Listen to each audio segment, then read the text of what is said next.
കരളിലെഴും ഒരു മൗനം കസവണിയും ലയമൗനം സ്വരങ്ങൾ ചാർത്തുമ്പോൾ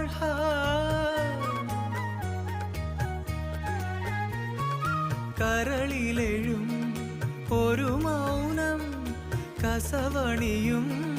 ലയമൗനം സ്വരങ്ങൾ ചാർത്തുമ്പോൾ വീണയായി മണിവീണയായി വീച്ചിയായി കുളിർവാഹിയായി മനമൊരു ശ്രുതിയിഴയായി